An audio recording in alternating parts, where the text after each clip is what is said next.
ಇನ್ನು ಮಾಲೂರಿನಲ್ಲಿ ಮುಂದಿನ CM DK ಅನ್ನೋದಾಗಿ ಘೋಷಣೆಯನ್ನ ಮಾಡಲಾಗಿದೆ. ಡಿಕೆ ಶಿವಕುಮಾರ್ ಪರ ಕಾರ್ಯಕರ್ತರು ಜೈಂಕಾರವನ್ನ ಹಾಕಿದ್ದಾರೆ. ಮಾಲೂರಿಗೆ ಡಿಕೆಶಿ ಬರ್ತಿದ್ದಂತೆ ಜಯಘೋಷ ಮೊಳಗಿದೆ.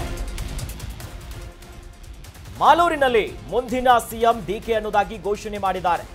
ಡಿಕೆ ಶಿವಕುಮಾರ್ ಅವರ ಪರ ಕಾರ್ಯಕರ್ತರು ಜೈಂಕಾರವನ್ನ ಕೂಗಿರುವಂತದ್ದು. ಮಾಲೂರಿಗೆ ಡಿಕೆ ಶಿವಕುಮಾರ್ ಬರ್ತಿದ್ದಂತೆ ಜಯಘೋಷ ಮೊಳಗಿದೆ. ಡಿಕೆಶಿ ಸಿಎಂ ಆಗಲೆಂದು ಕಾರ್ಯಕರ್ತರು ಆ ಸಂದರ್ಭದಲ್ಲಿ ಘೋಷಣೆಯನ್ನ ಕೂಗಿರುವಂತದ್ದು ನೋಡಿ. ಒಂದು ಕಡೆ ಸಚಿವ ಸಂಪುಟ ಪುನರ್ರಚನೆಯ ಮಾತು, ಅಧಿಕಾರ ಹಸ್ತಾಂತರದ ವಿಚಾರ ಕಾಂಗ್ರೆಸ್ನಲ್ಲಿ ಬಹಳಷ್ಟು ಚರ್ಚೆ ಕಾರಣ ಆಗಿದೆ. ಇದರ ನಡುವೆ ಮಾಲೂರಿಗೆ ಡಿಸಿಎಂ ಡಿಕೆ ಶಿವಕುಮಾರ್ ಅವರು ಬಂದಿದ್ರು. ಆ ಸಂದರ್ಭದಲ್ಲಿ ಅವರನ್ನ ನೋಡ್ತಿದ್ದಂತೆ ಅವರ ಅಭಿಮಾನಿಗಳು, ಕಾರ್ಯಕರ್ತರು ಎಲ್ಲರೂ ಕೂಡ ಮುಂದಿನ ಸಿಎಂ ಅವರು ಆಗಲಿ ಅನ್ನೋದಾಗಿ ಆ ಸಂದರ್ಭದಲ್ಲಿ ಘೋಷಣೆಗಳನ್ನ ಕೂಗಿದ್ದಾರೆ. ಮತ್ತೊಂದು ಅಪ್ಡೇಟ್ ಕೂಡ ಲಭ್ಯವಾಗ್ತಿದೆ ಇದೇ ವಿಚಾರಕ್ಕೆ ಸಂಬಂಧಪಟ್ಟಂತೆ. ನೋಡಿ, ಕಾರ್ಯಕರ್ತರ ಘೋಷಣೆಗೆ ಡಿಕೆ ಶಿವಕುಮಾರ್ ಅವರು ಯಾವುದೇ ರೀತಿ ರಿಯಾಕ್ಷನ್ ಕೊಟ್ಟಿಲ್ಲ. ಒಂದು ಕಡೆ ಅಭಿಮಾನಿಗಳು ರಿಯಾಕ್ಷನ್ ಕೊಡ್ತಾನೇ ಇದ್ರು, ಆದ್ರೆ ಡಿಕೆ ಶಿವಕುಮಾರ್ ಅವರು ಯಾವುದೇ ರೀತಿಯಾದಂತಹ ಪ್ರತಿಕ್ರಿಯೆ ಕೊಟ್ಟಿಲ್ಲ. 2.5 ವರ್ಷ ಸಿಎಂ ಆಗ್ತೀರಾ ಅನ್ನೋದಾಗಿ ಕೇಳಿದಂತ ಸಂದರ್ಭದಲ್ಲಿ ಸೈಲೆಂಟ್ ಆಗಿದ್ದಾರೆ. ಅದು ಬಿಡಿ ಅನ್ನೋದಾಗಿ ಕೇಳಿದಂತ ಸಂದರ್ಭದಲ್ಲಿ ಆ ವಿಚಾರ ಬಿಟ್ಟು ಬಿಡಿ ಅನ್ನೋದಾಗಿ ಏನು ಪ್ರತಿಕ್ರಿಯೆಯನ್ನ ಕೊಡದೇನೆ ಡಿಸಿಎಂ ಡಿಕೆ ಶಿವಕುಮಾರ್ ಅವರು ಹೊರಟಿದ್ದಾರೆ. ಮಾಲೂರಿಗೆ ಬಂದಿದ್ರು, ಕಾರ್ಯಕರ್ತರು ಎಲ್ಲರೂ ಸೇರಿದ್ರು. ಅವರು ನೋಡ್ತಿದ್ದಂತೆ ಮುಂದಿನ ಸಿಎಂ ಡಿಕೆ ಶಿವಕುಮಾರ್ ಅನ್ನೋದಾಗಿ ಅವರ ಅಭಿಮಾನಿಗಳು, ಕಾರ್ಯಕರ್ತರು ಎಲ್ಲರೂ ಕೂಡ ಘೋಷಣೆ ಕೂಗ್ತಾರೆ. ಆ ಸಂದರ್ಭದಲ್ಲಿ ಪ್ರಶ್ನೆ ಮಾಡ್ತಾರೆ ಅಲ್ಲಿರುವಂತವರು. ಆಗ ಯಾವುದೇ ರೀತಿ ಪ್ರತಿಕ್ರಿಯೆಯನ್ನ ಕೊಡಲ್ಲ.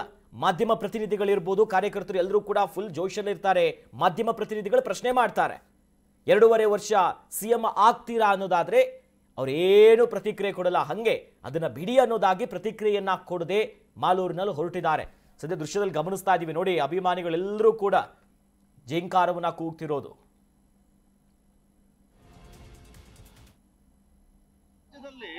ದೊಡ್ಡ ಪ್ರಶ್ನೆ ಸರ್, ತಾವು ಸಿಎಂ ಆಗ್ತೀರಾ ಇಲ್ಲೋ ಅನ್ನೋ ದೊಡ್ಡ ಪ್ರಶ್ನೆ.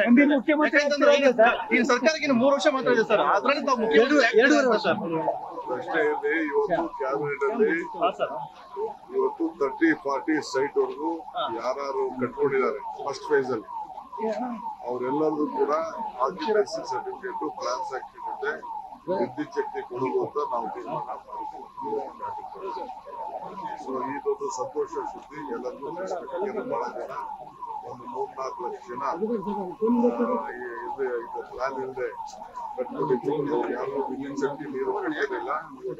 ನಗರಕ್ಕೆ ಸಂಬಂಧಪಟ್ಟಂತೆ ಇವತ್ತು ಮೊದಲನೇ ಆದೇಶವನ್ನು ಮಾಡಿದ್ದೇವೆ.